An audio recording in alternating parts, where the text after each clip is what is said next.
बात नहीं करेंगे। और अगर मान लीजिए हमको है, अब आपका काम है कि उस पर और ज्यादा थोड़ा सा एक्सप्लोर करना। अगर आप एक्सप्लोर नहीं करेंगे तो फिर, क्योंकि अब जैसे कि मान लीजिए एससीओ है, तो एससीओ पर हम पहले, हो सकता है कि उसके मेंबरशिप के बारे में, उसके स्थापना के बारे में, और उसके गोल्स के बारे में पहले बता चुके होंगे आप। अगर बाद में आए होंगे या बाद में कोई डेवलपमेंट हुआ, जैसे कि अभी एससीओ का सबमिट हुआ, तो हर बार तो हम वो रिपीट नहीं करेंगे। तो फिर वो आपको थोड़ा समझना पड़ेगा कि कैसे जो है उसको करेंगे और क्या उसमें काम करना है। ठीक है। अब जैसे कि, अच्छा, करेंट में ये भी है कि पीटी और मेंस दोनों में अलग अलग पढ़ने का तरीका होता है। अगर मेंस में पढ़ेंगे तो फिर हम एक टॉपिक को जो लेंगे उस पे हम आपको एनेबल करेंगे उतना कि आप 4-5 पेज लिख सकेंगे। लेकिन पीटी में जो हम ये करेंट करेंगे, तो उसमें हम आपको उतना करेंगे कि करेंट पर जितना अधिक से अधिक क्वेश्चन पूछा जाए ऑब्जेक्टिव में, आप उतना से उतना बना सकें। हर चीज पर हम आपको, अगर 4-5 पेज लिखने के लायक करेंगे, तो फिर एक एक टॉपिक पर जो है वो बहुत ज्यादा हो जाएगा और वो आपके फायदे में भी नहीं रहेगा। तो इसीलिए ये सब चीज को समझ कर आगे बढ़ना है। अब जैसे कि, अच्छा, हम लोग क्या करेंगे कि जो टॉपिक एक किए, फिर उसके बाद उसमें जितना पीटी के लायक हमारा इंफॉर्मेशन है वो हम ले लिए, और फिर उसके बाद में जो वो चीज बदल जाएगा, वो टॉपिक बदल जाएगा, फिर ऐसे ऐसे बदल बदल कर जो है, जो इम्पोर्टेंट टॉपिक्स है हम उसमें करेंगे। अच्छा, जो करेंट अफेयर्स है वो आपका हर चीज में काम करेगा ना। जैसे कि ये आपका ज्योग्राफी, पॉलिटी, इकोनॉमी सब में काम करता है। और जैसे कि ज्योग्राफी का चीज है, हाई एल्टीट्यूड पर कितने लोग, कितने सेटलमेंट है और कितने लोग बसते हैं। How many people, how many settlements are there all over world above the particular sea level, which is called as high altitude. जैसे कि हम लोग हाई एल्टीट्यूड पर जाते हैं घूमने फिरने, कभी तो कई चीजें होती हैं कि हो जाता है, वो जो हाई एल्टीट्यूड में कहा जाता है,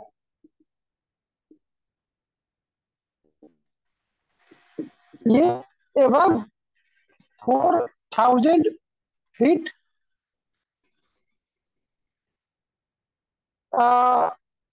above sea level, above sea level. तो आपको ये ये देखना पड़ेगा कि उससे जो है ऊपर, ऊपर अगर, सॉरी फीट नहीं, फीट नहीं, मीटर्स, इसी को एमएसएल भी बोलते हैं, मीटर एवं सी level.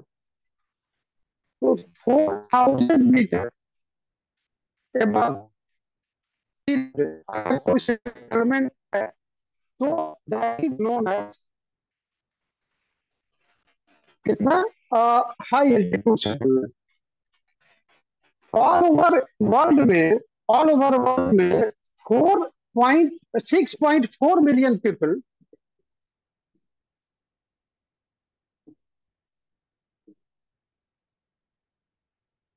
6.4 million people live at high altitude,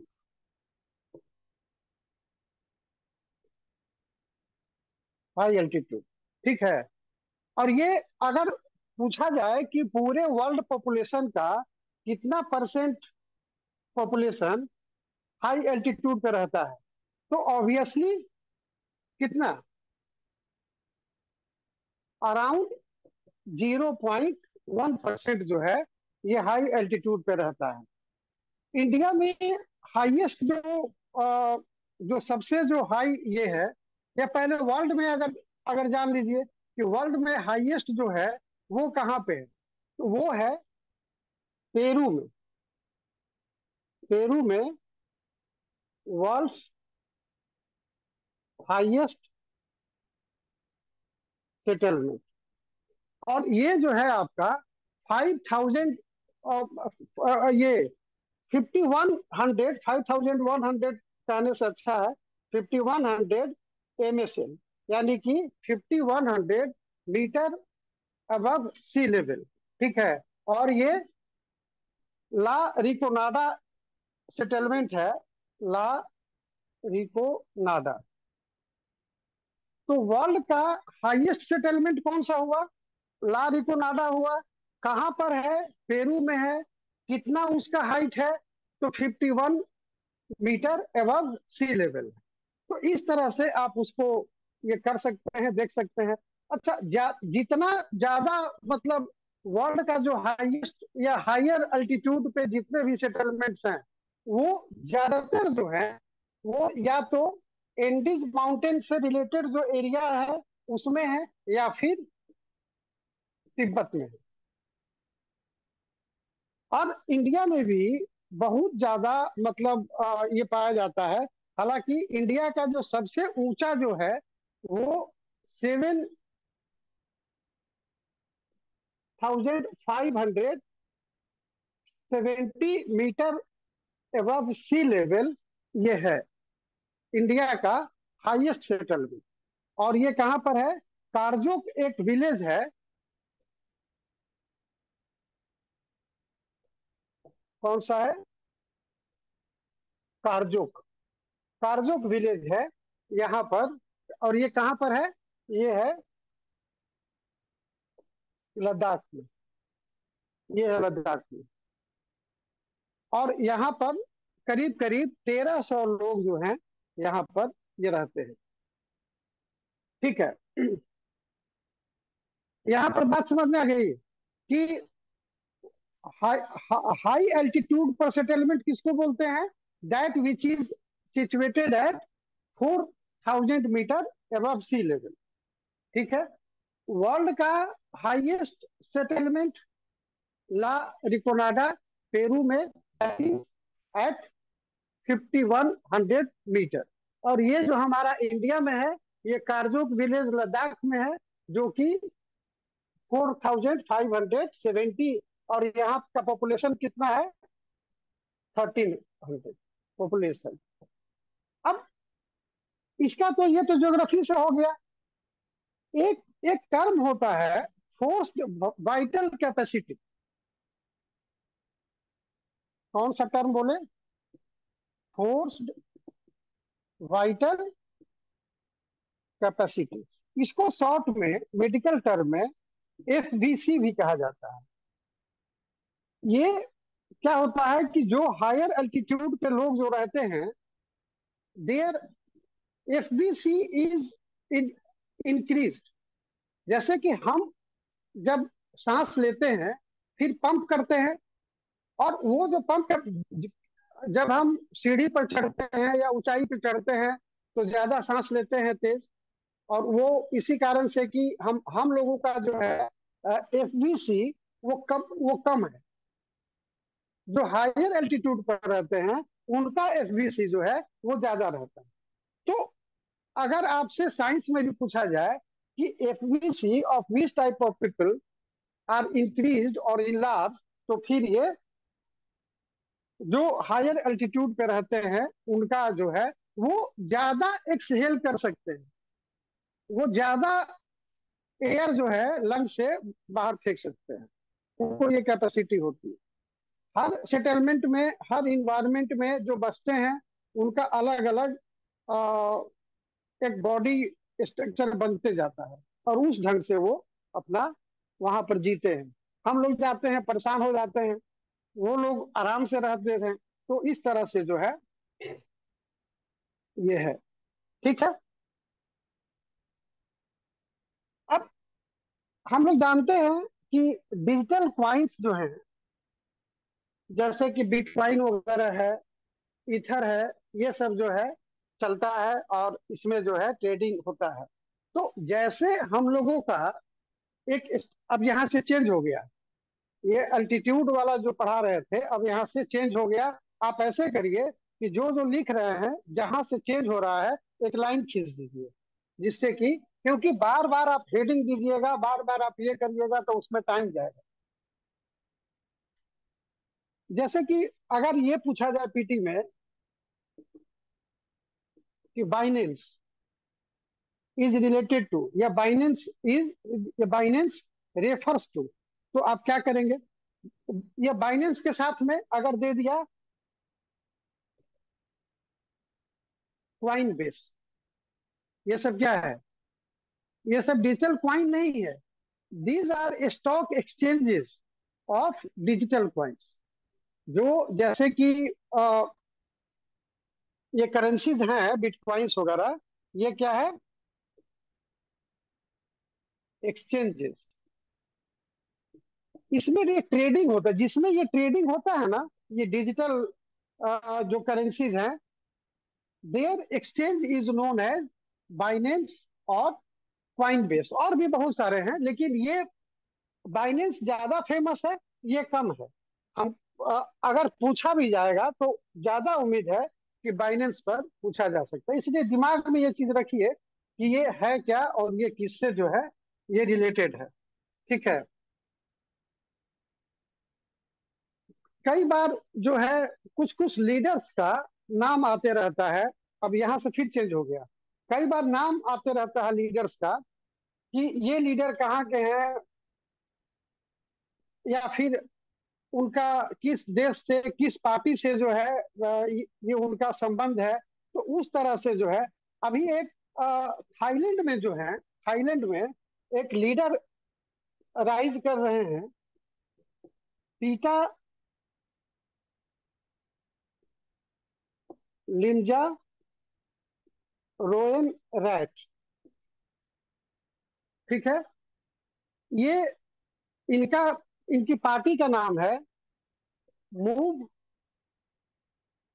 forward party. ठीक है।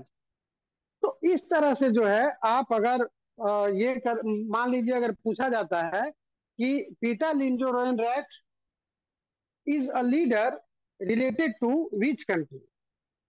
कई बार ऐसा बीपीएससी में तो सवाल हम लोग कई बार चर्चा किए ही हैं कि ब्रिटेन में जो चुनाव हुआ उसमें 7वें पोजीशन पर कौन रहे। तो उस तरह से जब सवाल पूछा जा सकता है तो ये तो बहुत इजी सवाल है। अभी आपको टर्की में भी बताए थे कि टर्की में इलेक्शन हुआ था, तो उसमें ये जो मतलब जो जीते उनका भी नाम और जो हारे उनका भी नाम, दोनों इंपॉर्टेंट है। इसलिए उसमें आपको ये सब चीज याद करना चाहिए। ठीक है। अब आते हैं थोड़ा सा इकोनॉमी पर।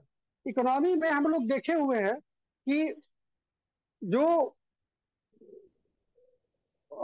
इन्फ्लेशन है उसके बारे में डेटा आते रहता है और डेटा पूछा जाता है। तो हम लोग क्या करते हैं कि साल में तो जो किसी फाइनेंशियल ईयर में कितना रहा वो तो हम लोग फाइनल होता है तो करते ही हैं। लेकिन हर मंथ जो रिपोर्ट आता है उस पर भी अगर नजर रखते रहेंगे तो वो हमको बाद में एक आइडिया बनाने में काफी इजी रहेगा। तो दो तरह का इन्फ्लेशन जो है हम लोग देखते हैं। ठीक है। एक तो रिटेल जो है, और ये किस पे है? ये कंज्यूमर प्राइस इंडेक्स पर है। ठीक है। ये कंज्यूमर प्राइस इंडेक्स पर कितना है? ये अप्रैल में अ, ये सॉरी मई में कितना था? मई 2023 में कोई बताइए कितना? नहीं नहीं, हम इसको पहले भी बता चुके हैं, 4.2.5%। ठीक है। और अगर इसको हम कहें, जो थोक में जो हम लोग करते हैं wholesale price index, wholesale price index जो है वो तो और कम है, माइनस में है। इसका भी हम एक बार चर्चा किए थे, जो लास्ट क्लास किए थे। वो कितना है? -3.48। अब ये जो इन्फ्लेशन है, क्या कोई प्रॉब्लम है? वो ये जो इन्फ्लेशन है, ये अभी टमाटर जो है 130 रुपए है, आप उससे मत जोड़िएगा, क्योंकि पागल हो जाइएगा। पता नहीं ये सब कहाँ से डेटा लोग निकालता है। और ये कम जो हुआ है, ये जैसे कि ग्रेजुअली कम होते गया है। जैसे कि अप्रैल में ज्यादा था, मार्च में ज्यादा था, ये कम हो गया है, कम होकर इतना आ गया है। और इसका कारण बताया गया है, उतना नहीं भी लिखिएगा तो कोई बात, इसका कारण बताया गया है कि फूड फूड आर्टिकल्स में के दाम में कमी हुई। रियल में तो देख रहे हैं कि क्या स्थिति है।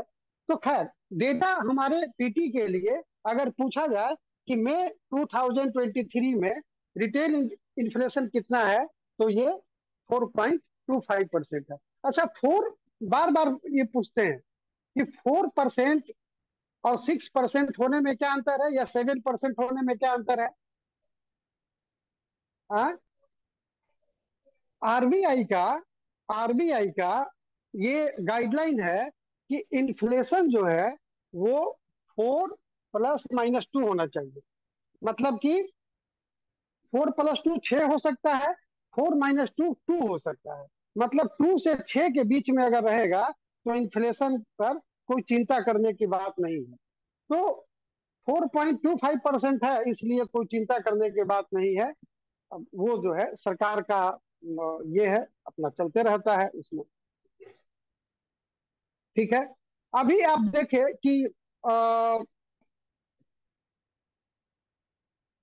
अभी आप देखें कि साइक्लोन आया। ये कौन सा साइक्लोन था? बिपरजॉय था। अब इस पर सवाल जो है आपसे कई तरह से पूछा जा सकता है। केवल बिपरजॉय ही से ही नहीं पूछा जा सकता है, और भी चीजें हैं। एक तो जो सवाल जो पूछे जाने का उम्मीद है, होता है। हमारे यहाँ जो साइक्लोन्स आते हैं, वो दो तरह से आते हैं। एक तो ट्रॉपिकल होते हैं, मतलब कि आप उसको ऐसे समझिए कि एक बे ऑफ बंगाल में आते हैं और दूसरे अरेबियन सी में आते हैं।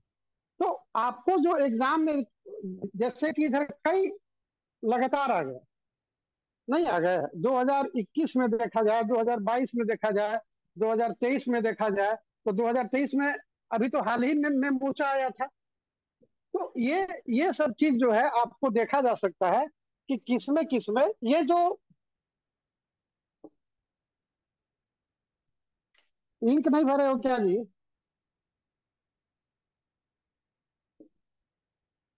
ये जो बीपर जो है ये किसमें आया था? ये अरेबियन सी में आया था। तो ये चीज आपको इसी तरह से बहुत सारा है, या फिर सीक्वेंस में भी दे सकता है। इसमें इंक भरे हो? तो इसी तरह से मोचा आया था। मोचा भी किसमें आया था? मई मई 2023 में ही अभी आया था, हाल ही में आया था। ये आपका आ गया जून 2003 में। ये हो गया मई 2003 में। और ये किसमें था? ये था बे ऑफ बंगाल में। आपको पूछा जा सकता है कि which of the following cyclones was और वेयर नॉट केम इन और थ्रू बे ऑफ बंगाल और थ्रू अरेबियन सी। तो उस तरह से आपको सवाल का जवाब देना पड़ेगा कि किस तरह से ये हुआ। अभी एक जो मतलब ज्यादा ये था, खतरनाक था सबसे ज्यादा, वो था यास। यास जो था वो ज्यादा खतरनाक था। और यास जो था वो बे ऑफ बंगाल में ही आया था। हालांकि ये 2021 में ये आया था। ठीक है। इसी के पहले अगर देखा जाए, मतलब 2022 में ही, तो एक आसनी और एक सितरंग, याद है? आसनी और सितरंग, तो असली जो है ये पहले आया था, और सितरंग जो है ये बाद में आया था। तो इस तरह से आप इसको याद कर सकते हैं। असली जो है, असली का आप ये मई 2022 में आया था, और सितरंग जो है अक्टूबर 2022 में आया था। और दोनों जो है ये बे ऑफ बंगाल में आया था। BOB लिख दिए हैं, इसको बे ऑफ बंगाल पढ़ लीजिएगा। तो उस तरह से जो है आपको एक नरगिस आया था। तो नरगिस वगैरह तो खैर 2008 में ही आया था। कभी कभी जो फेमस टाइप के जो ये होता है उसका बार बार पूछा जाता है। जैसे कि निसर्ग आया था, निसर्ग 2020 में आया था, और वो अरेबियन सी में आया था निसर्ग। तो जो जो हमारे सामने आता है हम उसको लिखते, मतलब लिखते जा सकते हैं, और उसका जो है रिवीजन भी करना जरूरी होता है। निसर्ग जो है 2020 में अरेबियन सी। अच्छा, आज जो है ये प्राइम मिनिस्टर फ्रेट कॉरिडोर का ये उद्घाटन कर रहे हैं। फ्रेट कॉरिडोर के बारे में जानकारी है आप लोगों को? फ्रेट कॉरिडोर क्या होता है? कोई आइडिया है? कोई नहीं है। ये एक थोड़ा सा इस पे बता देते हैं।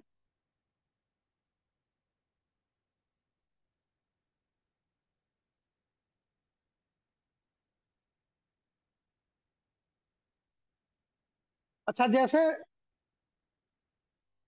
अ, अच्छा पहले इसको देख लीजिए।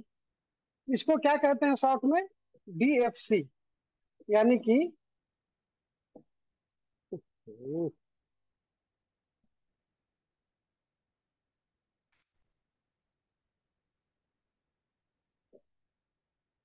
डेडिकेटेड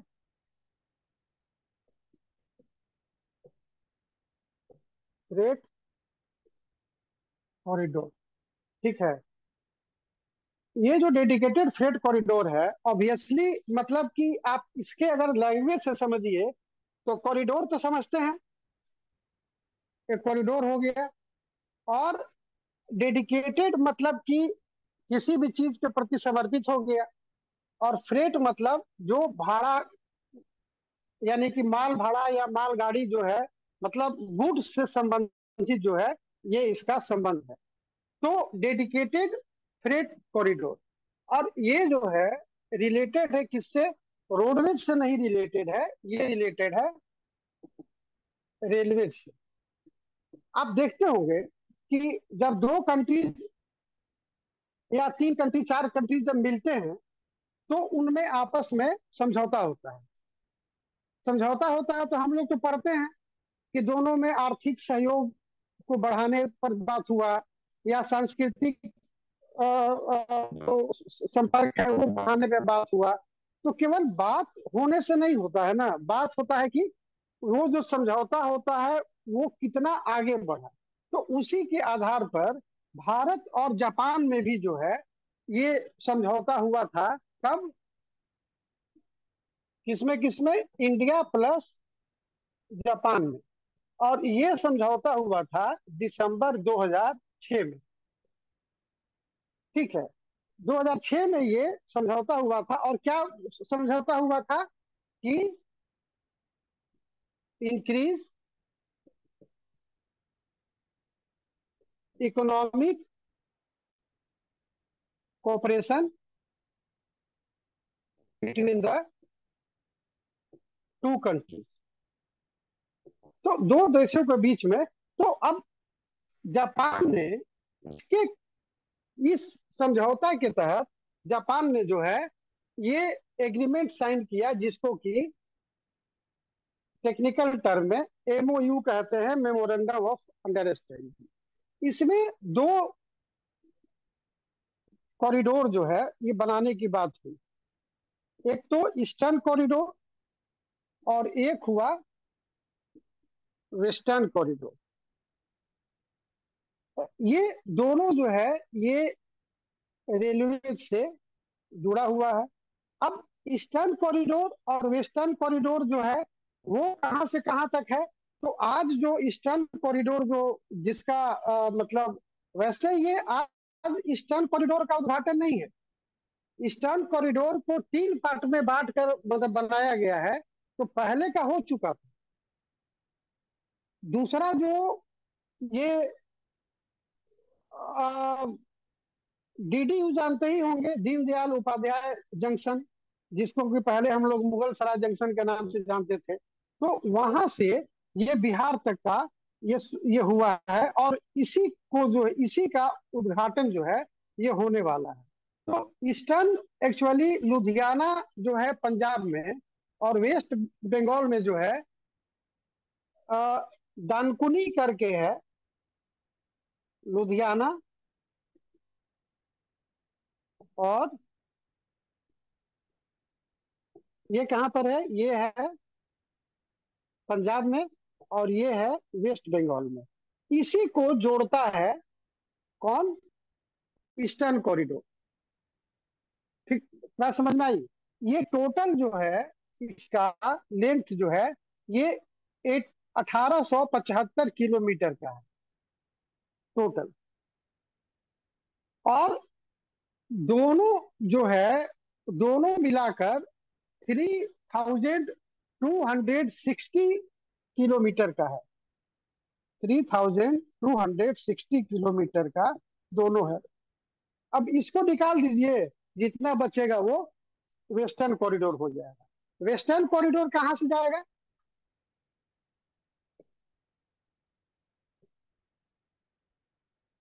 तो वेस्टर्न कॉरिडोर जो है मुंबई में एक जो ये जगह है, मुंबई में जवाहरलाल नेहरू पोर्ट, अभी भी जवाहरलाल नेहरू पोर्ट बचा हुआ है। नाम बहुत आश्चर्य का बात है। जब भी आप देखिए इस तरह का नाम, तो एक बार मिला लीजिए कि कहीं बदल तो नहीं गया है। तो ये जवाहरलाल नेहरू पोर्ट है मुंबई में। और ये यहाँ से इसका जो ये चलता है, वो उत्तर प्रदेश के दादरी में तक ये जाता है। तो ये जवाहरलाल नेहरू से दादरी इन उत्तर प्रदेश, यही है ईस्टर्न कॉरिडोर और वेस्टर्न कॉरिडोर। इसमें किसी को कोई प्रॉब्लम है तो बताइए, कोई अगर समझ में नहीं आया हो चाहे कुछ भी उस तरह का, तो बताइए। ये ईस्टर्न कॉरिडोर जो है ये बिहार से गुजरेगा, और बिहार में चार चार जिला में इसका बनाया गया है। कौन है ईस्टर्न कॉरिडोर? यहाँ पर लिख दे रहे हैं, ईस्टर्न कॉरिडोर बिहार से गुजरेगा, और ये चार जिला से गुजरेगा। क्योंकि बीपीएससी है तो बिहार वाला भी हमको ये देखना है। एक है भभुआ, दूसरा है रोहतास, तीसरा है औरंगाबाद, और चौथा है गया। इतना में तो बिहार पार हो गया। तो ये आपका चार ये जिला है। अब अगर चारों जिला में अगर आप लेना चाहिएगा, तो एक तो हो गया आपका यहाँ, इसमें दो है। एक न्यू दुर्गावती, और एक है न्यू कुदर। ये जितना न्यू अभी लगा हुआ है ना, ज्यादातर में आप देखिएगा तो सब ये डेडिकेटेड फ्रेट कॉरिडोर का ये स्टेशन है। न्यू क्या बोल रहे हैं, ये कुदरा। रोहतास में न्यू करबंदिया। करबंदिया एक्चुअली चूना पत्थर के लिए काफी फेमस है, और यहाँ पर जो है ये होता है। तो न्यू करबंदिया और न्यू सासाराम।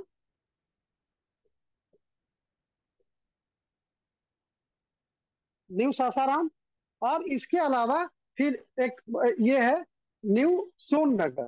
तो ये सोननगर हालांकि इसमें आ जाएगा, औरंगाबाद में आ जाएगा।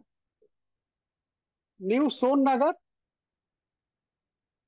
सोननगर एकदम सोन मतलब सोननगर और डेहरी ऑन सोन का जो मतलब जंक्शन है, सोन के इस पर डेहरी है, सोन के इस पर ये है मतलब न्यू ये सोननगर है। और इसी में एक है न्यू चिरैला पौथू। और ये गया में जो है, ये है न्यू पहाड़पुर। हमको नहीं लगता है कि इतना आप याद कुछ रख पाएंगे, लेकिन हम लिखवा दे रहे हैं। वो आपके ऊपर समझ बनेगा। मेंस में भी हो सकता है कि कहीं पर आपको लिखने में काम आ जाएगा, तो काम अपना ले लीजिएगा। तो ये चीज जो है बिहार का जो कंसर्न है, यही इसमें है। अब फर्क क्या पड़ेगा, मतलब कि अगर इसमें हम ये डेडिकेटेड फ्रेट कॉरिडोर क्यों बनाया गया, इसमें क्या फर्क पड़ेगा? फर्क यही पड़ेगा कि अब जो है इसका मैक्सिमम स्पीड जो है वो हो जाएगा 100 kilometre per hour. Maximum speed 100 kilometre per hour. ठीक है। अब लेकिन इसका जो अभी तक का जो मतलब मैक्सिमम स्पीड था, वो था 75 किलोमीटर पर आवर। तो आप देख रहे हैं कि ये 75 किलोमीटर पर आवर से ये बढ़ गया। ठीक है। एक होता है एवरेज स्पीड। ठीक है। ये किसका स्पीड बता रहे हैं? वो गुड्स ट्रेन जो कि फ्रेट कॉरिडोर से गुजरेगा। ठीक है। तो ये जो है आपका 65 से 70 किलोमीटर पर आवर के हिसाब से चलेगा। ठीक है। और इसका जो अभी तक का जो एवरेज जो स्पीड था नॉर्मल, वो था 25 किलोमीटर पर आवर। तो ये 25 से बढ़ गया, 65 70 हो गया। अब जो है, अब इसके कारण क्या होगा कि जो 1800 किलोमीटर का जो जो दूरी है, इसका जो 1875 है ना, ये 1875, मान लीजिए 1800 किलोमीटर राउंड फिगर में ले लीजिए। तो जिसको 100 घंटा लगता था 1800 किलोमीटर दूरी तय करने में, जिस मालगाड़ी को 100 घंटा लगता था, अब वो 24 घंटा में पहुंच जाए। तो ये फायदा हुआ। इससे क्या होगा कि हमारा माल जो है सड़ेगा नहीं, खराब नहीं होगा, तुरंत वो निकलेगा और फैक्ट्री से, और लोड होगा और तुरंत जो है ये निकल जाए, मतलब वहां पहुंच जाएगा 24 घंटा के अंदर में।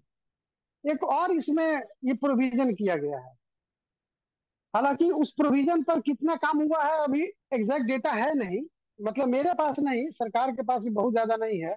ये जो कॉरिडोर है, ये जो कॉरिडोर जो आपका ईस्टर्न कॉरिडोर या वेस्टर्न जो भी है, ये प्रोविजन रखा गया है कि इसके ये दोनों तरफ 150 किलोमीटर, दोनों तरफ 150 50 किलोमीटर तक में इंडस्ट्रियल एरिया डेवलप किया जाएगा, जिससे कि तुरंत 150 किलोमीटर ही ना है, तो तुरंत फैक्ट्री में माल बनेगा और ट्रेन पर चढ़ेगा और पहुंच जाएगा।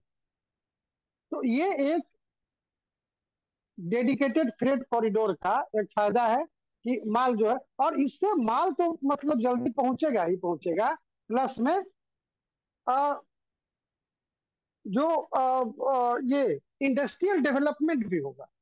कंट्री का जो इंडस्ट्रियल डेवलपमेंट होगा। अब जैसे कि मान लीजिए बिहार में, अब बिहार में इंडस्ट्रियलाइजेशन बहुत कम है, लेकिन अगर उसमें उस तरह का अगर होता है, ये 150 किलोमीटर वाला को अगर लागू किया जाता है, तो जाहिर है कि बिहार का इंडस्ट्रियल डेवलपमेंट जो है वो बढ़ेगा। तो आप समझिए कि पूरे एरिया का बढ़ेगा ना।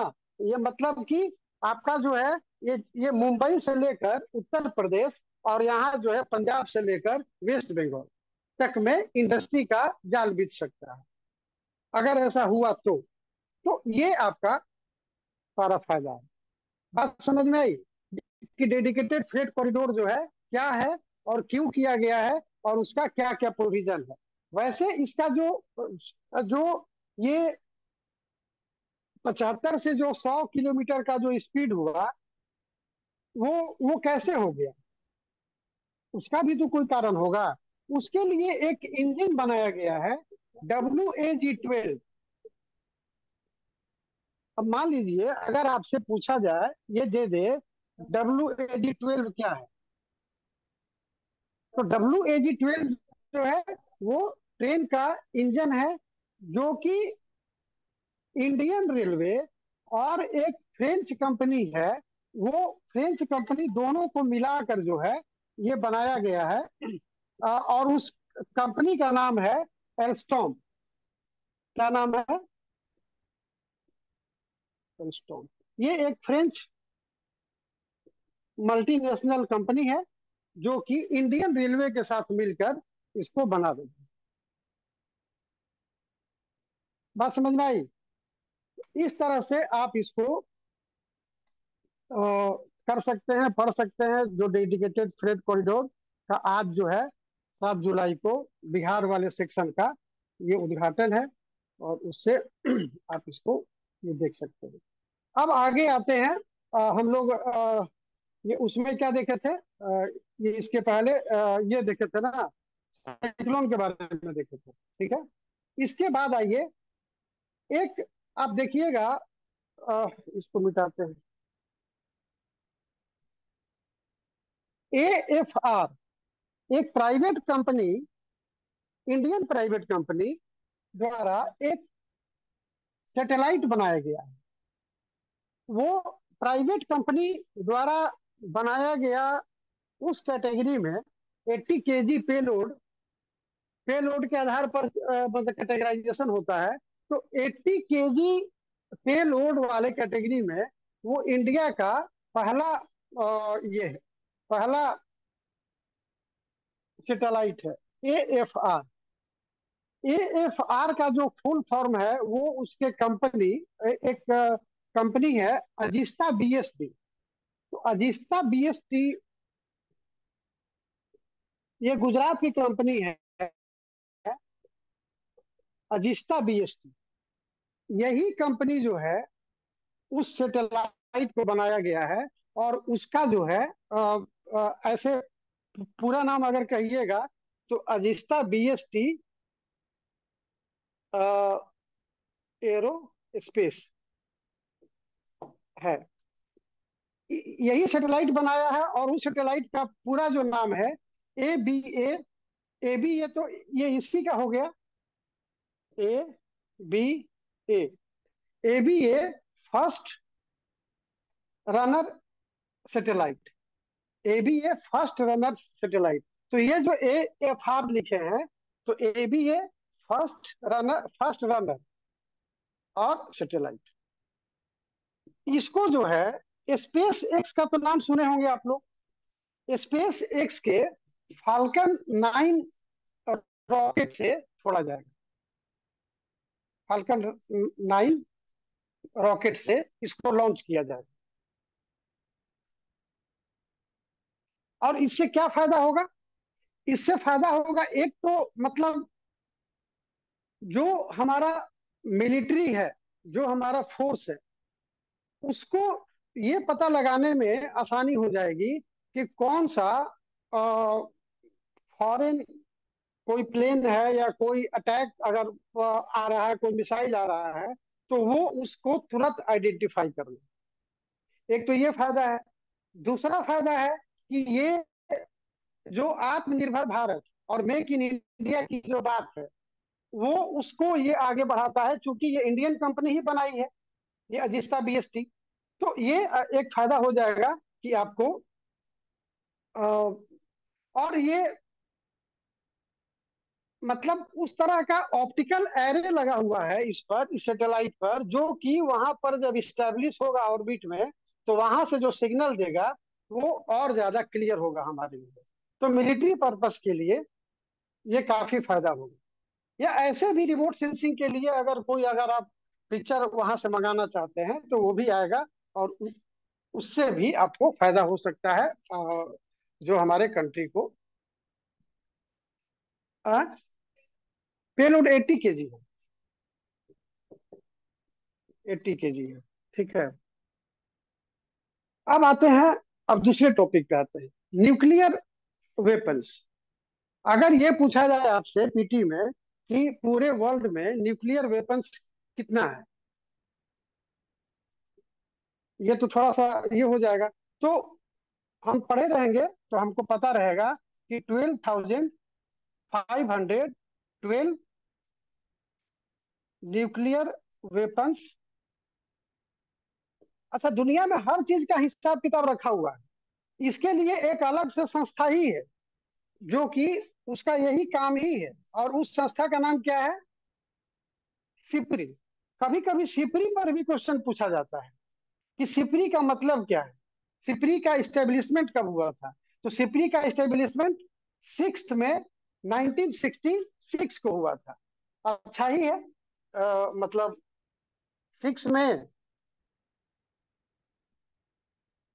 1966, यहाँ डबल सिक्स, यहाँ सिंगल सिक्स, याद कर लीजिए। और इसका जो है फुल फॉर्म क्या होगा? ये स्वीडन की कंपनी है, मतलब स्वीडन का इंस्टीट्यूशन है। तो ये Stockholm International Peace Research Institute, ठीक है, स्टॉकहोम। अगर यहाँ पर हम लिख देते हैं स्टॉकहोम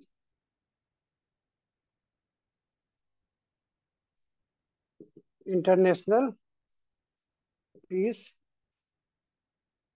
रिसर्च इंस्टीट्यूट। तो ये सिपरी जो है ये काम करती है कि कौन कंट्री कितना आर्म्स खरीद रहा है, कौन आर्म्स बेच रहा है, ये सारा जो है हिसाब किताब ये रखता है।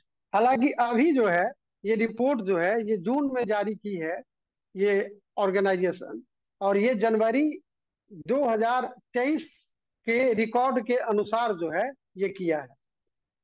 तो सबसे ज्यादा न्यूक्लियर वेपन जो है वो किसके पास है? हाँ, रसिया के पास है। हाँ, रसिया के पास है। और रसिया के पास 4,489, ये रसिया के पास में है। जबकि यूएसए के पास 3,708, यूएसए के पास। थर्ड में वैसे चाइना आता है, जो कि 410 अभी हुआ है चाइना का। ये 2022 में 60 बढ़ा लिया है, तब जाकर 410 हुआ है, नहीं तो 350 था इसका। ठीक है ना? तो ये फर्स्ट सेकंड थर्ड हो गया।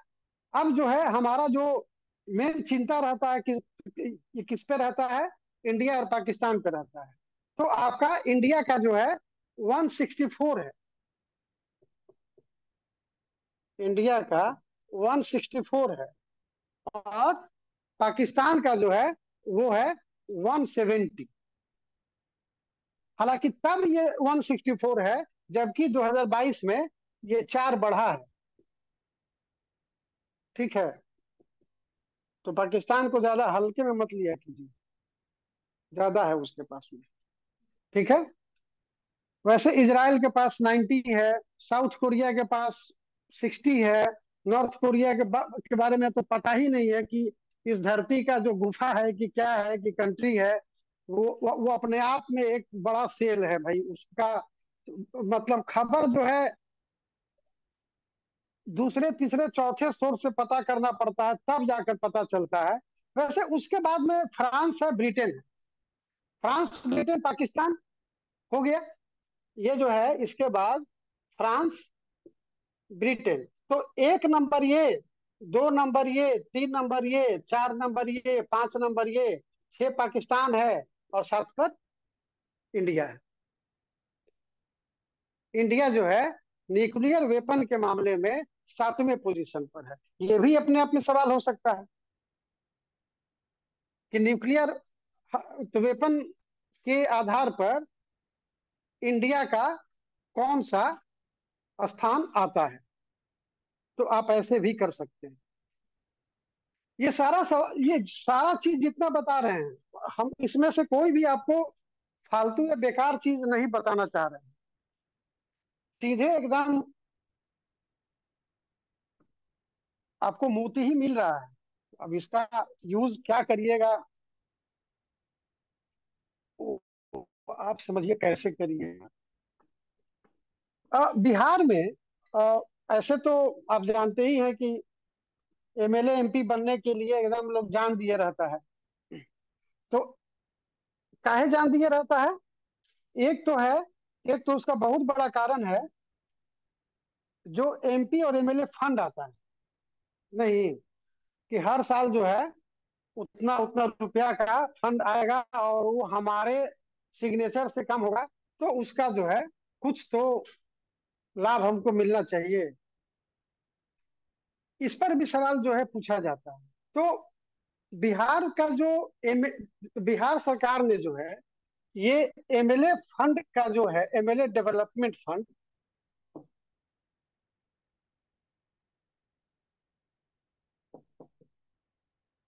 ये अब 3 करोड़ था, उसको 4 करोड़ रुपीस पर ईयर, समझ रहे हैं।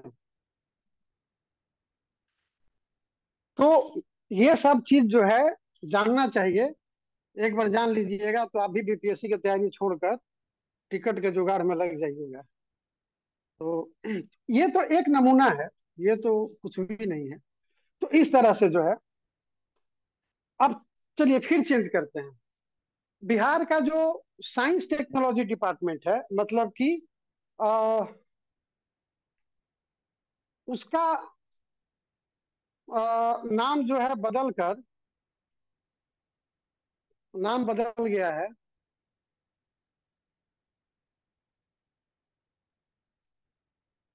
भाई उसको कैसे करेंगे, हिंदी में तो ये सब कर दिया है, अंग्रेजी में कैसे करेंगे। हिंदी में इसका नाम था,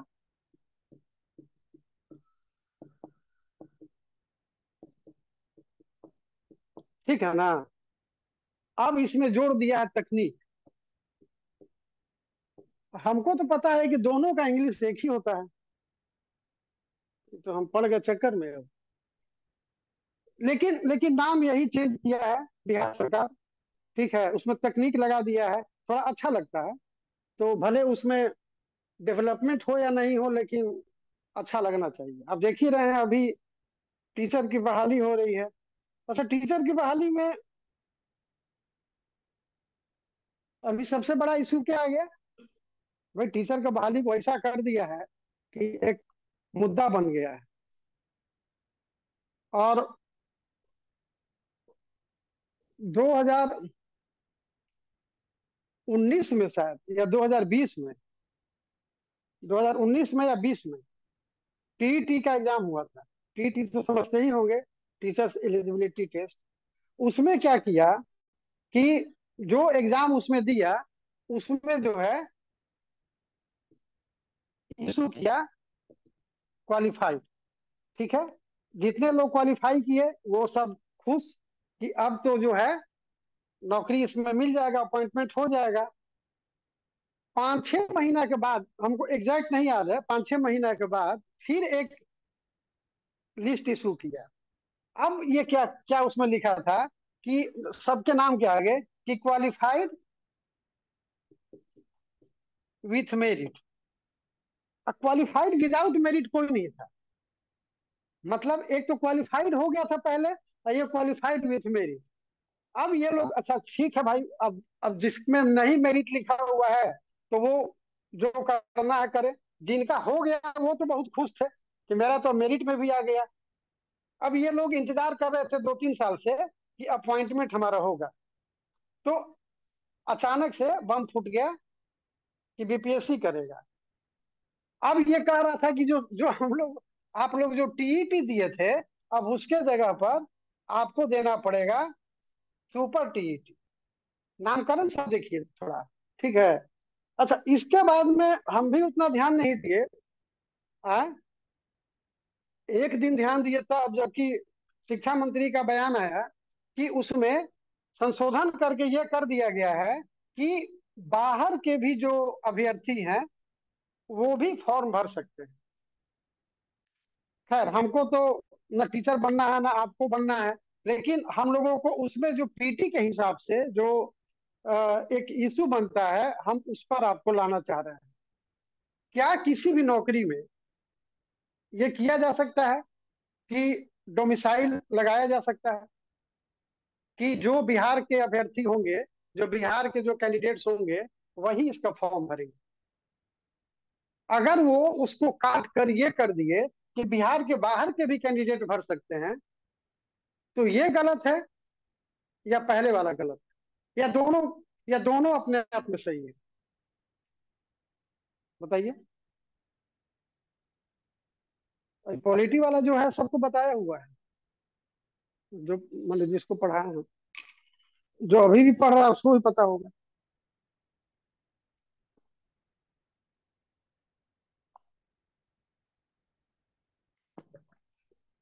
अरे कुल मिलाकर तो अनुच्छेद आर्टिकल 16 में जाएगा। आर्टिकल 16 में जाएगा। तो एक दो तीन चार पांच, तो एक दो तीन चार पांच में कहां पर ये टिकता है? आर्टिकल 16 में ये कहा गया है ना कि किसी को भी प्लेस ऑफ रेजिडेंस के आधार पर डिबार नहीं किया जा सकता, कोई रिस्ट्रिक्शन नहीं लगाया जा सकता है। उसमें ये भी बताए थे कि इसका एक बार केवल प्रयोग हुआ है 371 में, जो कि आंध्र प्रदेश के मामले में है, और वो 371 के डी में वो दिया हुआ है कि आंध्र प्रदेश का मामला एक्सेप्शनल है ना, उसमें जैसे मणिपुर के बारे में है, मिजोरम के बारे में है, सबके बारे में है, तो गुजरात महाराष्ट्र के बारे में है। तो राइट टू इक्वालिटी का भी एक्सेप्शन उसी में है, जिसमें कि प्रेसिडेंट और ये गवर्नर को जो ये दिया गया, इम्यूनिटी दिया गया है कि जब तक वो पोस्ट पर रहेंगे उन पर कोई भी क्रिमिनल केस ये फाइल नहीं होगा। कभी कभी तो क्रिमिनल केस फाइल है उसको भी गवर्नर बना दिया जाता है, ताकि वो केस जो है दब जाए। खैर, मतलब हम किसी का नाम नहीं लेंगे। तो ये चीज जो है, ये मतलब ये पहले गलत था। ये पहले गलत था कि बाहर के स्टूडेंट्स को रोक दिया गया कि जो बिहार के हैं वही केवल भर सकते हैं। अभी जब संशोधन हुआ, तो ये अकॉर्डिंग टू कॉन्स्टिट्यूशन हुआ कि बिहार के बाहर भी भर सकते हैं। अच्छा, सबसे दिक्कत क्या होता है समाज में जो है, लड़ाई होता है, झगड़ा होता है, वो क्यों होता है? या समाज में जो इतना विवाद फैलता है क्यों होता है? कभी सोचे हैं? जैसे कि रोड पे जा रहे हैं, रोड पे जा रहे हैं, आपका गाड़ी मतलब टकरा गया किसी से, ठीक है, मतलब सब कोई मरा नहीं, नहीं तो फिर लड़ता कौन? तो मतलब थोड़ा सा खाली मन ये हुआ, और दोनों पार्टी मिलकर ये लड़ने लगा। क्यों लड़ रहा है? लड़ रहा है इसलिए कि जो गलती किया ना वो अपना गलती मान ही नहीं रहा। वो अगर मान लेता तो फिर बात ही खत्म हो जाता।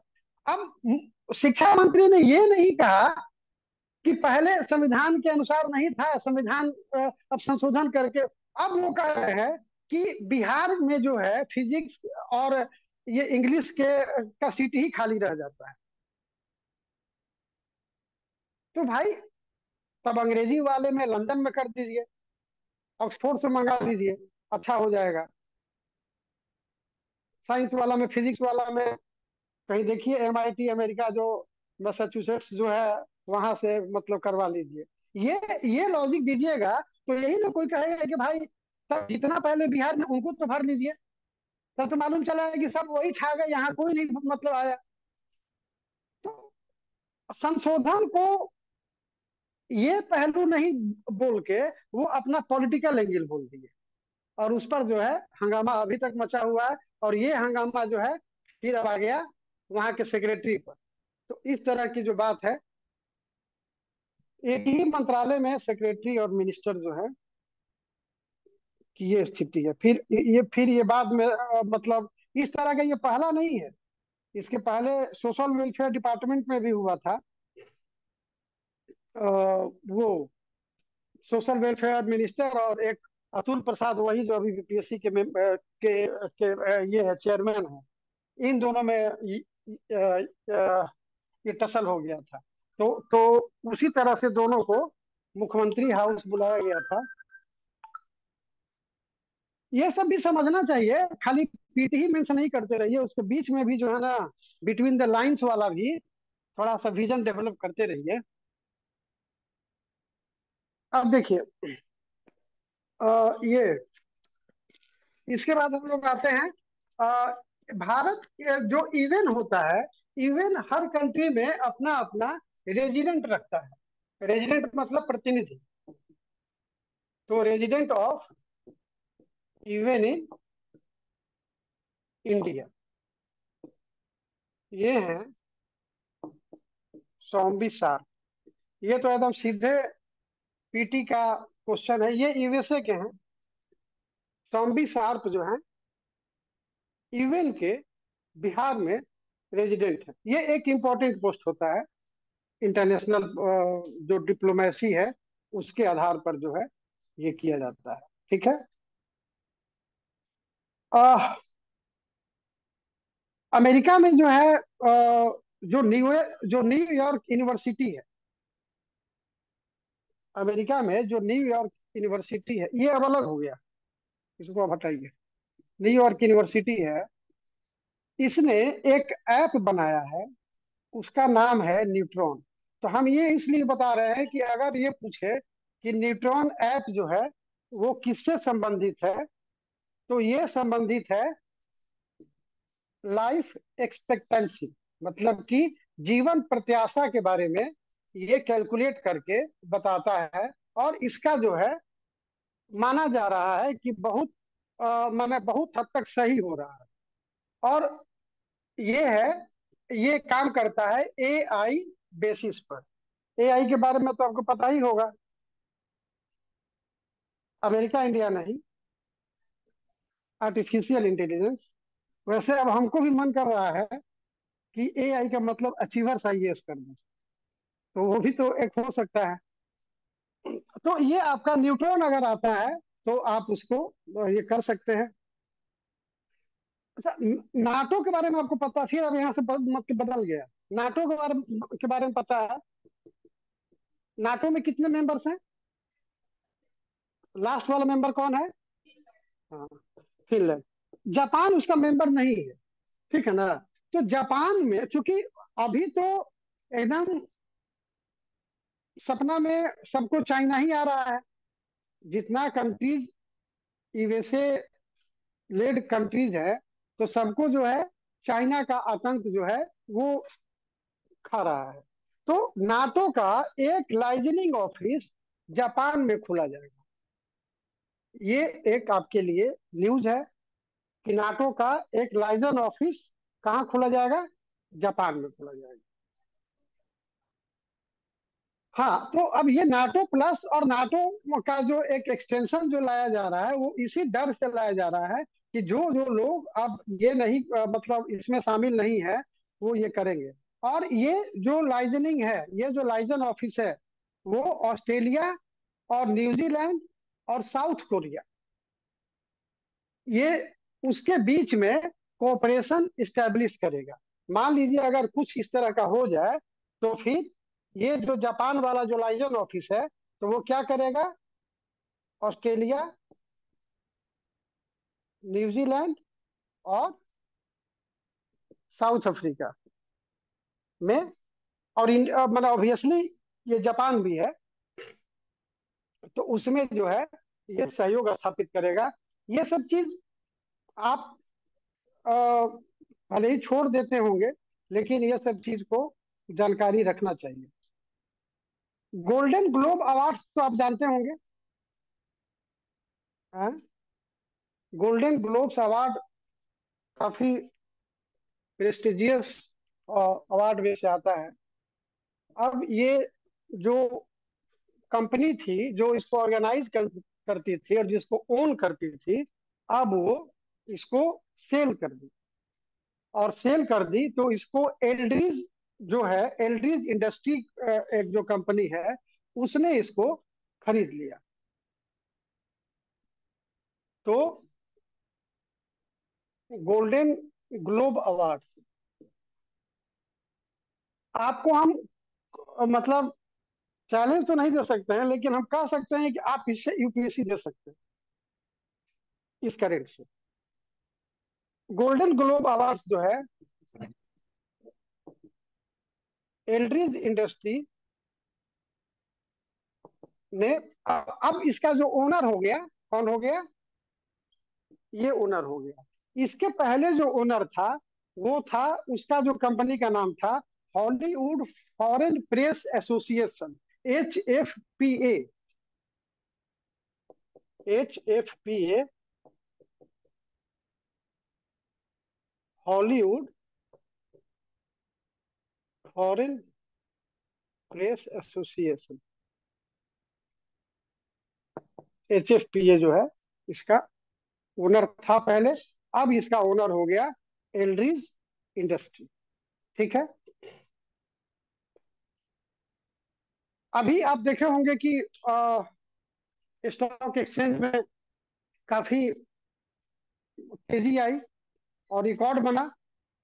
क्या रिकॉर्ड बना?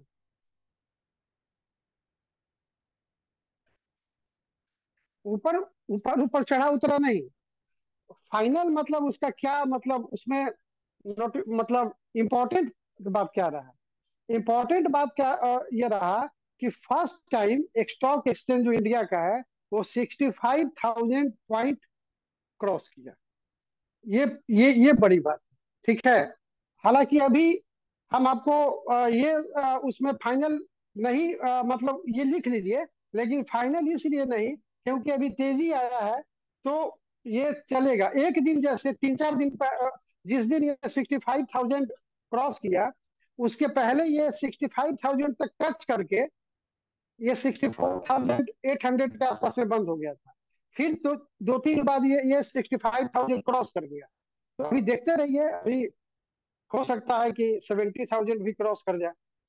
इसमें जो है उथल पुथल में MRF जो है, MRF कंपनी तो जानते हैं, वो कंपनी एक ऐसी इंडियन कंपनी बन गई जिसका कि शेयर वैल्यू 1 लाख के ऊपर कर गया। MRF, the share value of MRF company crossed the barrier of 1 lakh rupees. तो ये एक मतलब, और ये 13 जून को हुआ।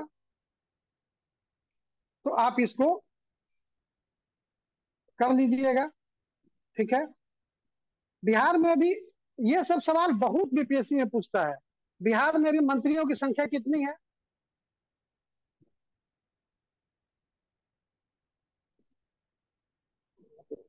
क्लियर नहीं ना आ रहा है? यही चीज तो। और अब मान लीजिए आप जितना चीज रट के जाइएगा, ये सब चीज तो आपको किसी किताब में भी जल्दी नहीं मिलेगा। तो वो चीज आप कर लीजिए। अभी है 30+1। हमेशा जो है ऐसे याद करिए तो ज्यादा अच्छा रहेगा।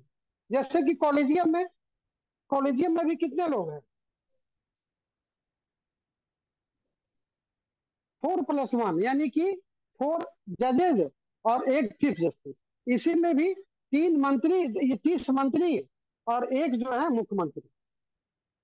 तो ऐसे करके याद रखिएगा। और पता ही है कि अभी जो लेटेस्ट, जो न्यूएस्ट मंत्री हैं, वो कौन है?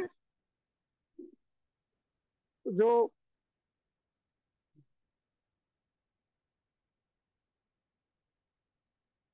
रत्नेश सब्दा।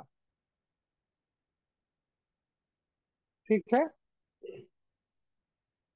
ये सब आप याद कर लीजिए। अब आगे बढ़ते हैं, यहां से फिर चेंज करते हैं।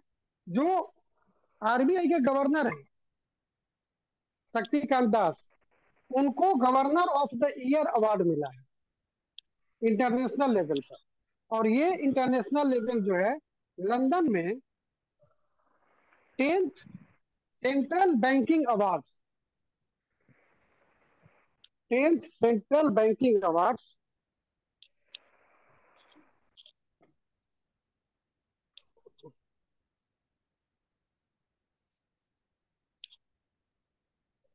ये तो मिटाने में एकदम हालत खराब हो जा रहा है।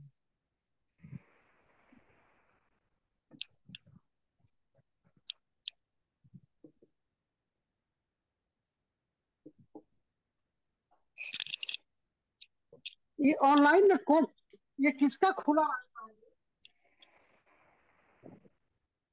ऑनलाइन में कौन सा किसी का, मैं तुरंत रिमूव ना कर दूं उसको?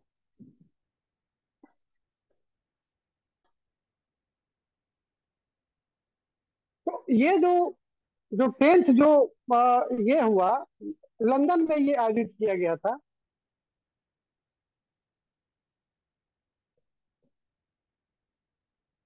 टेंथ सेंट्रल बैंकिंग में RBI governor Shaktikanta Das has been awarded with the governor of the year award.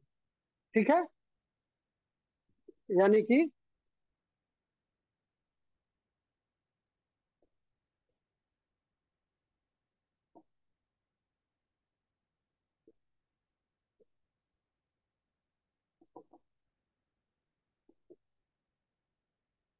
ठीक है।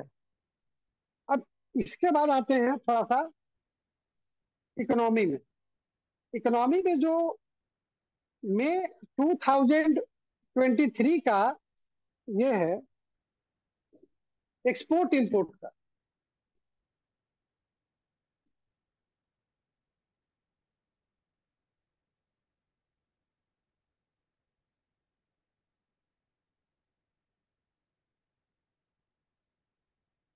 तो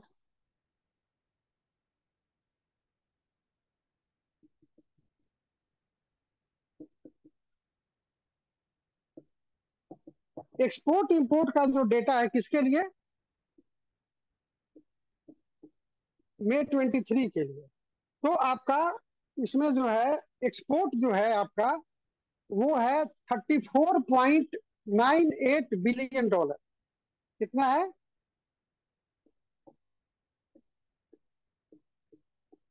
बिलियन US डॉलर।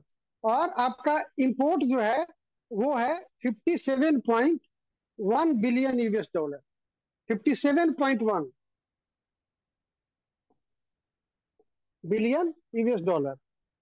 अब इसको अगर माइनस करते हैं तो क्या निकलेगा? ट्रेड डिफिसिट, यानी कि व्यापार घाटा या व्यापार, ये व्यापार संतुलन कुछ भी कर सकते हैं। तो ट्रेड डिफिसिट जो है आपका वो है 22.12 बिलियन डॉलर। 22.12 बिलियन। इसमें से ये माइनस होगा ना, तो इसलिए बिलियन US डॉलर, ये आपका ट्रेड डिफिसिट है। ये आप देख रहे हैं कि एक्सपोर्ट जो है वो कम हो रहा है। मतलब कि हम चीज को कम रहे हैं, खरीद ज्यादा रहे हैं, तो ऑब्वियसली व्यापार में घाटा होगा। बिक्री हमारा कम है और खरीदारी जो है हमारा वो ज्यादा है, और बहुत का अंतर है ना। तो आपका इतना का ये है। ठीक है। एज ऑफ कंसेंट के बारे में आपको पता ही है कि एज ऑफ कंसेंट जो है कितना है? कितना है? कितना?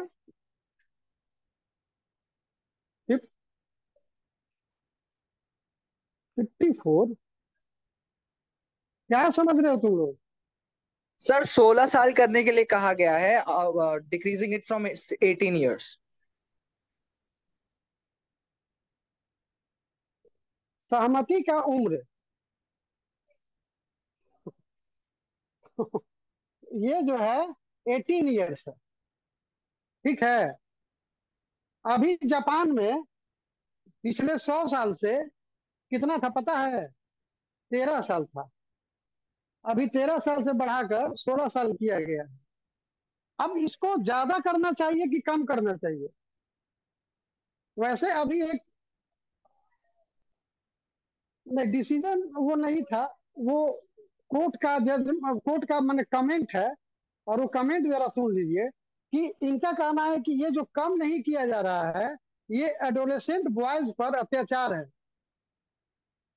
अब तो इसको जो है कम करने की बात जो है ये आ रही है। अब इसको देखिए कितना कम हो रहा है, और ये कहाँ पर मेंशन है? ये पॉक्सो में। ये मेंशन है पॉक्सो एक्ट 2012 में। ठीक है। तो एज ऑफ कंसेंट में इस तरह का है। इसी से मिलता जुलता और हमको एक याद पड़ गया। अ, मतलब कि हिंदू मैरिज एक्ट और आईपीसी दो चीज होता है। एक लेडी ने केस किया अपने पति से तलाक के लिए on the basis of cruelty. पत्नी ने कहा कि he does not conjugate with her and on that basis she is victim of cruelty। जज ने, अच्छा तो पति का क्या था? पति का कहना था कि हम इसको लव करते हैं, लेकिन लव जो है सोल टू सोल होना चाहिए। ये मतलब बॉडी टू बॉडी जो है वो हमको पसंद नहीं है। तो ऐसा नहीं है कि हम इसको लव नहीं करते हैं। तो फिर मतलब डाइवोर्स की बात कहाँ से आती है? जज साहब ने रास्ता निकाला कि हिंदू मैरिज एक्ट में के अनुसार कंजुगेट नहीं करना तो क्रुएल्टी है, लेकिन आईपीसी में क्रुएल्टी नहीं है, इसलिए इसको सजा नहीं दी जा सकती। बात समझ में आई? तो इस तरह के कई केसेस आते रहते हैं जिन आप ये सब चीज पर नजर रखिएगा तो ऐसे में काम देगा आपको। भले पीटी में नहीं पूछे, लेकिन ऐसे में आपको काम ये दे सकता है।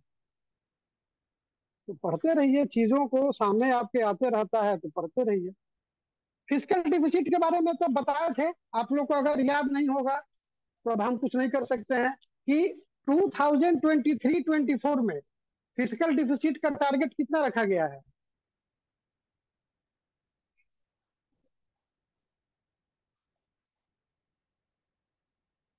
भाई कहाँ से कहाँ डेटा, यही इकोनॉमी में सबसे बड़ा प्रॉब्लम है।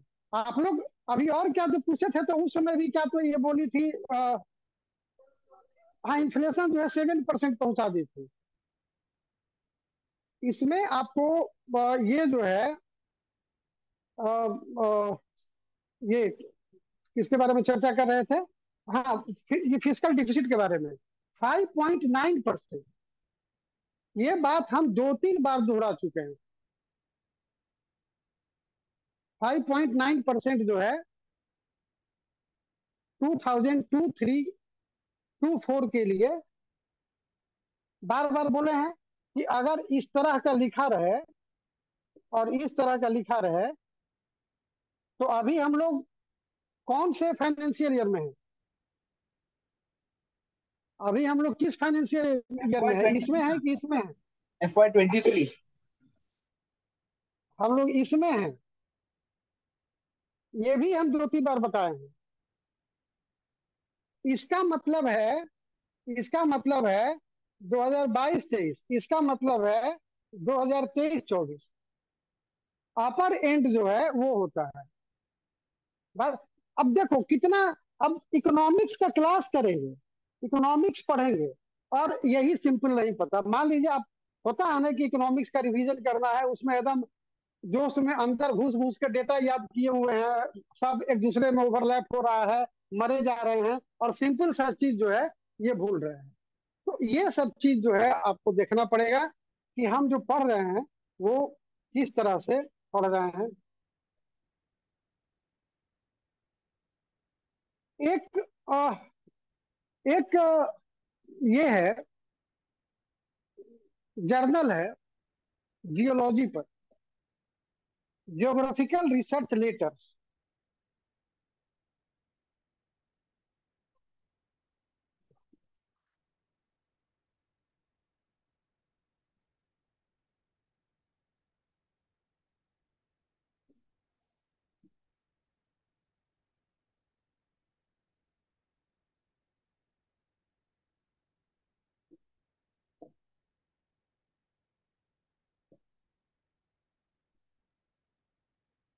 ठीक है। इसका कहना है कि जो अंडरग्राउंड वाटर है,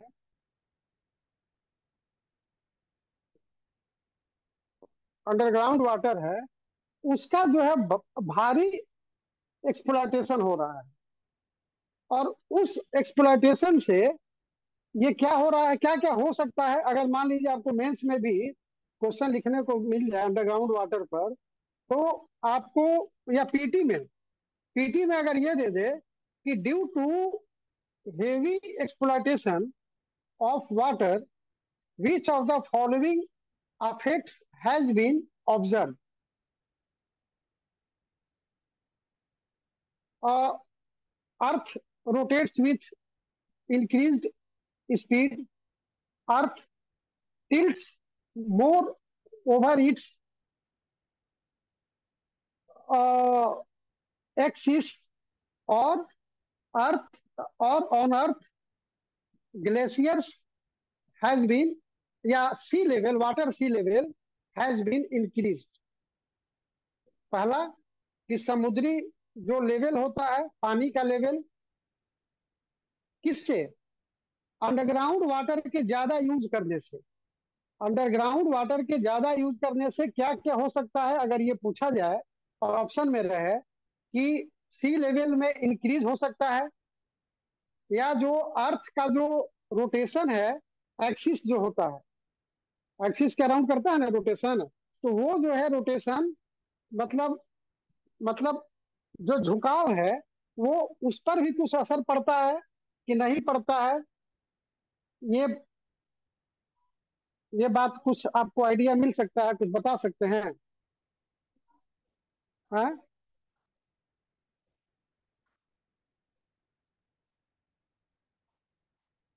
झुका वही है कि अंडरग्राउंड वाटर के एक्सप्लॉयटेशन से जो एक्सिस का जो एक्सिस है, वो टिल्ट कर रहा है, वो और झुक रहा है, और सी लेवल जो है वो बढ़ रहा है। ये दोनों आपका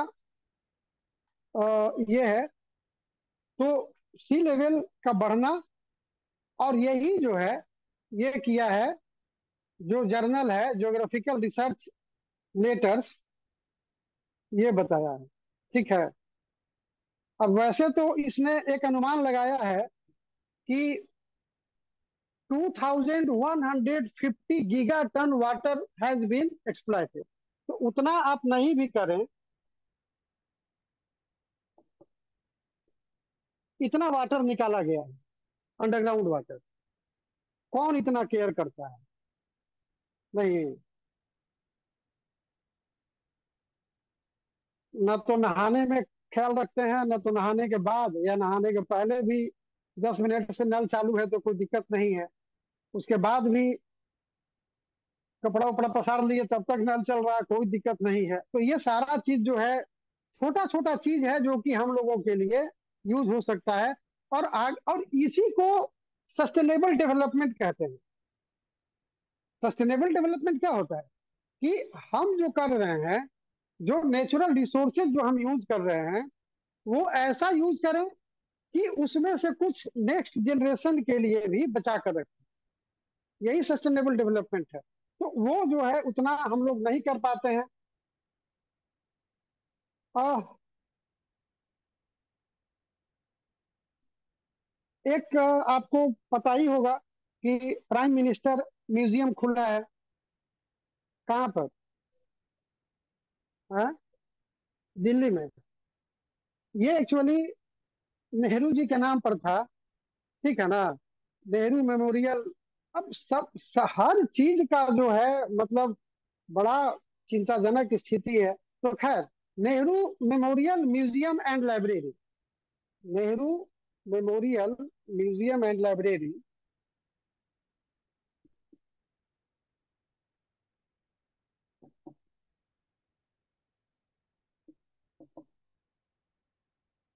ये जो है इसका नाम बदल कर दिया गया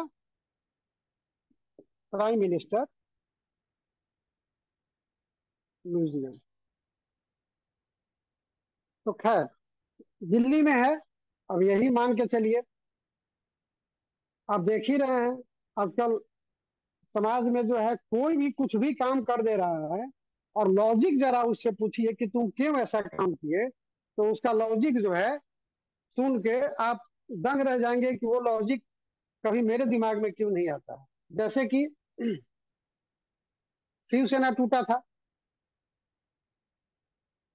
कोई तो माने दोनों कह रहे हैं कि हम ही माने मोरल हैं, हम ही माने हाई मोरलिस्टिक पर्सन है।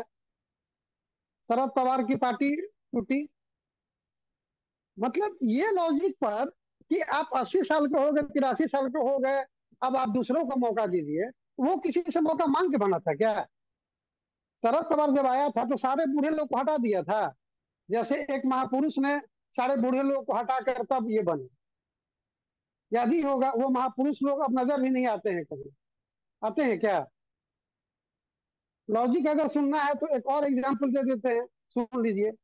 ज्योति मौर्य,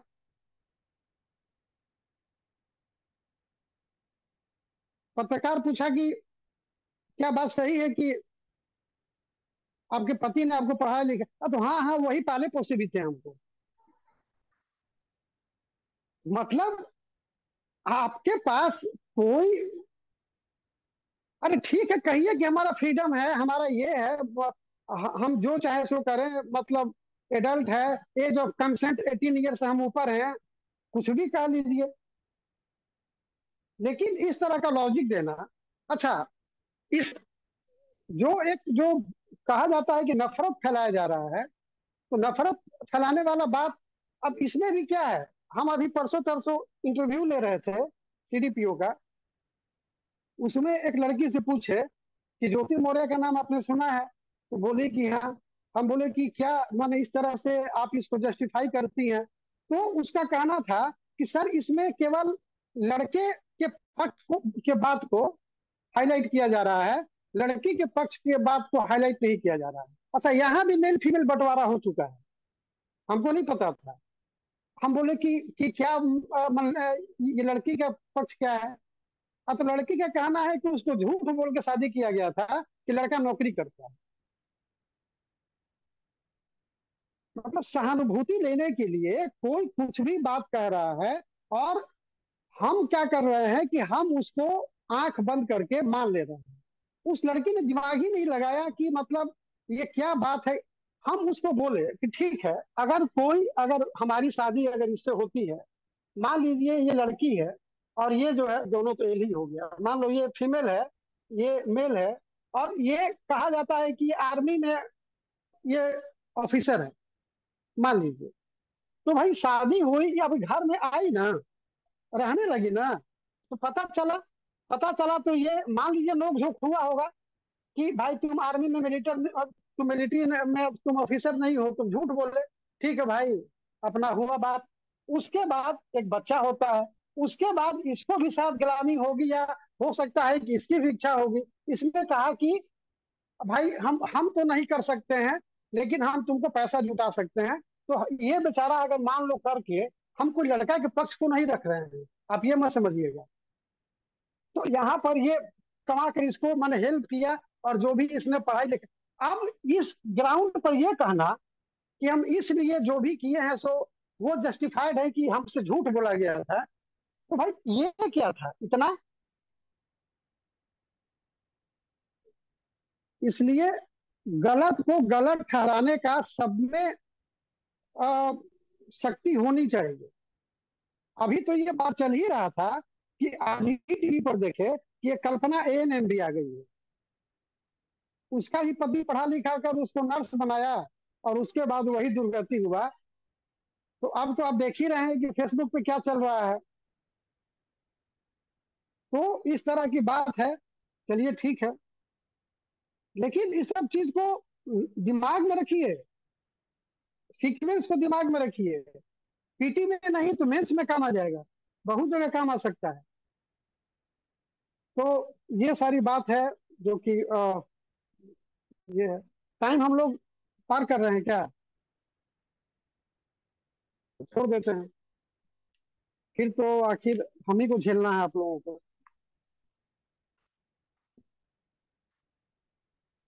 करेंट को देखिए, पढ़िए, समझिए, और